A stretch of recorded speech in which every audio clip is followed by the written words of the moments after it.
selanjutnya kita masuk ke tanda medan, di mana tanda medan itu adalah simbol-simbol atau gambar-gambar yang melambangkan kondisi atau situasi medan dalam sebuah peta. Nah, di sini kakak memiliki beberapa contoh tanda medan. Maaf ya adik-adik, kita tidak bisa turun ke lapangan langsung karena cuacanya buruk, jadi kita hanya bisa menampilkan gambar itu saja ya. Di sini kakak memiliki beberapa contoh gambar tanda medan. Di sini ada tanda masjid. Di sini, bila kita menemukan tanda ini, berarti di situ ada masjidnya. Di sini ada gereja. Bila kita menemukan ada salib, berarti ada tanda salib, berarti di situ ada gereja. Kayak gini ya. Ini tanda masjid, ini gereja, ini pura, ini wihara. Nah, yang kelima itu ada ini. Bila kita menemukan sebuah gedung dengan ada benderanya, berarti itu adalah sekolah atau bangunan pemerintah. Kayak gini ya. Ini bangunan rumahnya. Dan ini adalah tanda batu nisan. Bila kita menemukan ada batu nisan, berarti itu adalah kuburan Islam. Yang ini ada gambar salib nih. Ini menandai bahwa di situ ada kuburan Kristen. Tanda salib kayak gini ya adik-adik. Ini menandakan di situ ada kuburan Kristen. Selanjutnya, kalau kita menemukan tanda L ini, berarti di situ memiliki ladang. Tanda L kayak gini ya adik-adik. Dan ini adalah tanda sawah. Bila kita menemukan tanda kayak seperti ini, berarti di situ ada sawahnya. Selanjutnya, hutan. Ini adalah tanda hutan. Ada hutan, ada pohon jati.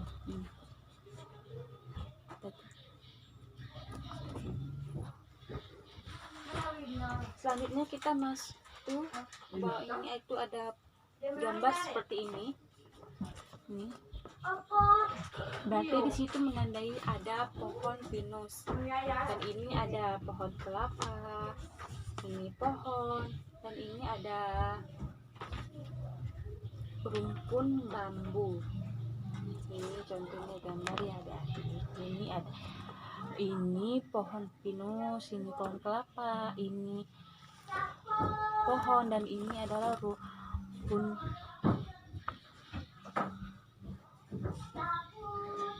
bambu.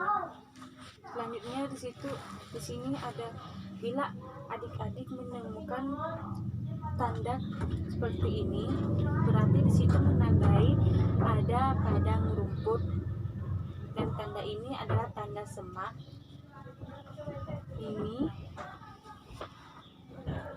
Ini adalah tanda kemah, dan ini adalah tanda rumah sakit atau puskesmas. Nah, ini adalah lapangan terbang. Ini pelabuhan laut, stasiun bus terminal.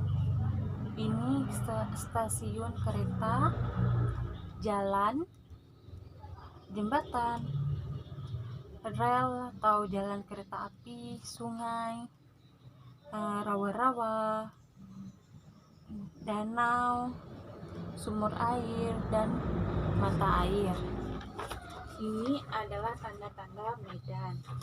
Selanjutnya kita akan lanjut ke tanda jejak. Di sini kakak jelaskan dulu, tanda jejak itu adalah tanda untuk menunjukkan sesuatu, apakah itu arah, jalan, atau bahkan hal lain tentang peristiwa yang terjadi dalam pramuka. Tanda jejak selalu sifat rahasia. Di sini kakak ada beberapa contoh tanda jejak. Ini ya. Ini adalah tanda bijak. Jadi kakak itu yang pertama itu ada tanda perang atau bermusuhan.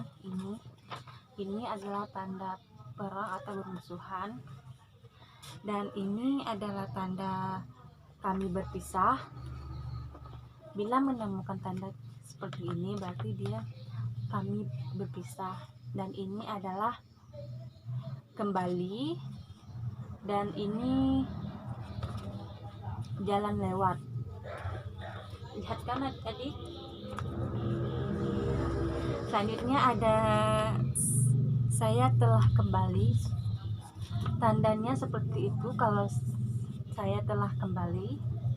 Dan ini adalah tanda segitiga, ini adalah bahaya. Tanda ini berarti dia menunjukkan tunggu. Dan segitiga ada dalam ini tuh ada tanda seperti air yang tidak dapat dimiliki. Selanjutnya ini tadi kan gambar segitiga, sekarang ini gambarnya bulat. Berarti di sini air yang bisa dimiliki. Yang ini tidak bisa dimiliki, kalau ini bisa dimiliki. Sekarang tadi kan ini ada contoh segitiga, sekarang contoh yang berbatuan, itu bahaya. Kalau ada batu itu tingkat 3, itu berarti menyebabkan bahaya. Nah, selanjutnya itu ada pohon yang diikat, berarti itu hati-hati.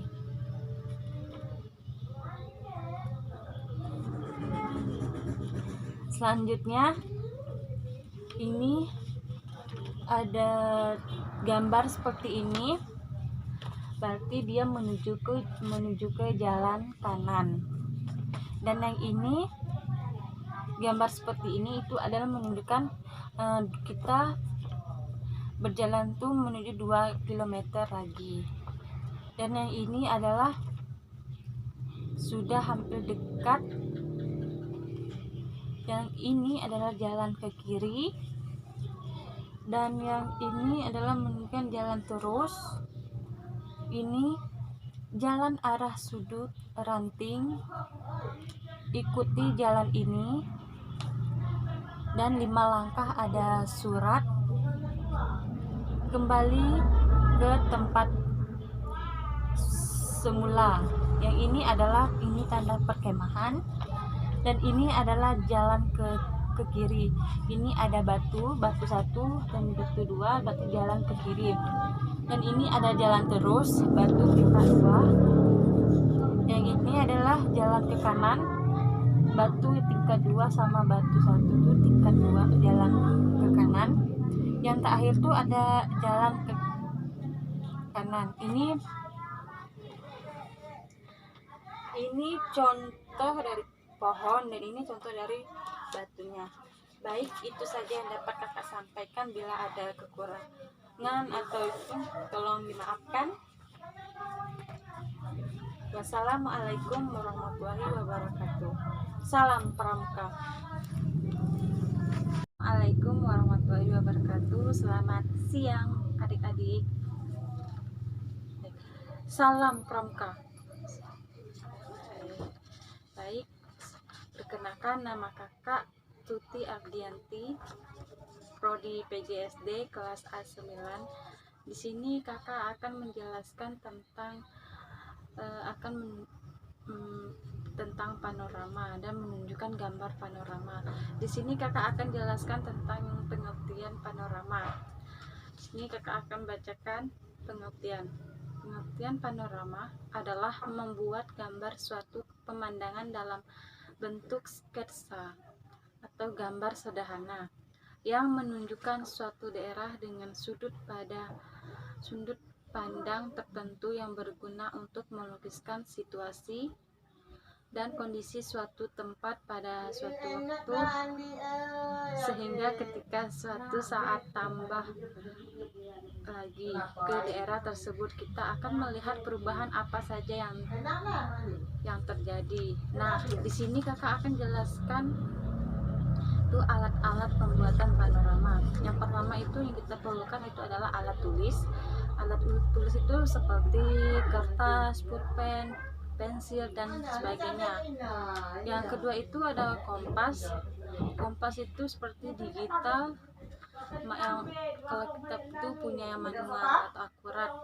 Yang ketiga itu adalah alat pembidik, dibuat menggunakan kertas karton berbentuk persegi atau persegi panjang dengan garis bersilang di tengahnya. Nah, gambarnya seperti ini ya adik. Nah, yang terakhir itu ada aplikasi cuaca. Nah, di sini kakak akan jelaskan apa namanya itu panorama yang bentuk kotak yang kayak ini tadi sudah kakak buat, kakak sudah gambar ya. Gambarnya kayak gini.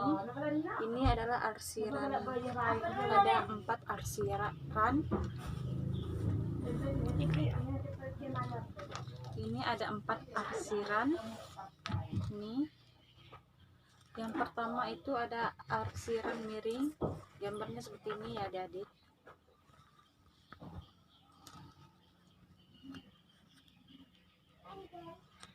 Yang kedua itu kakak jelaskan arsiran itu miring, ada seperti pohon, semak, dan desa.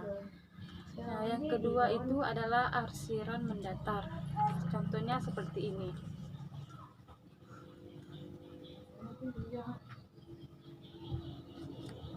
Nah, arsiran mendatar itu untuk berguna batuan, sawah, dan ladang. Yang ketiga itu adalah arsiran melengkung.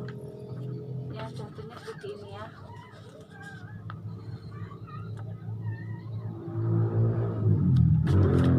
Arsiran melengkung itu seperti gunung, bukit, dan apa namanya itu? Kayak semak berikutnya. Dan yang terakhir itu adalah arsiran renggang dan arsiran rapat. Arsiran renggang ini seperti ini ya adik karakternya. Arsiran renggang itu terjadi pada objek atau jarak jauh. Yang terakhir itu arsiran rapat. Arsiran rapat itu seperti ini. Digunakan untuk objek yang jarak dekat. Nah, di sini kakak sudah digambarkan contoh apa namanya, contoh pemandangan.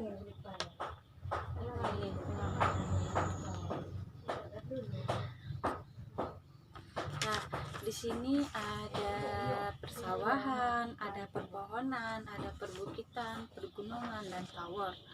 Nah, di sini kakak akan jelaskan yang pertama. Di sini kakak sudah baris itu kode. Di sini ada A, B, C, D, E. Nah, kakak akan jelaskan keterangan dari kode tersebut. Nah, kode yang A ini adalah persawahan. Lihat adik-adik. Kedua itu ada B. B itu adalah perpohonan. Nah, yang ketiga itu C. C ini adalah perbukitan.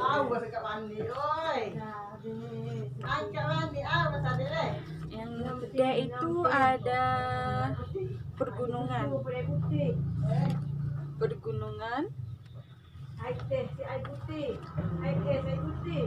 Yang terakhir itu ada E. E itu adalah tower.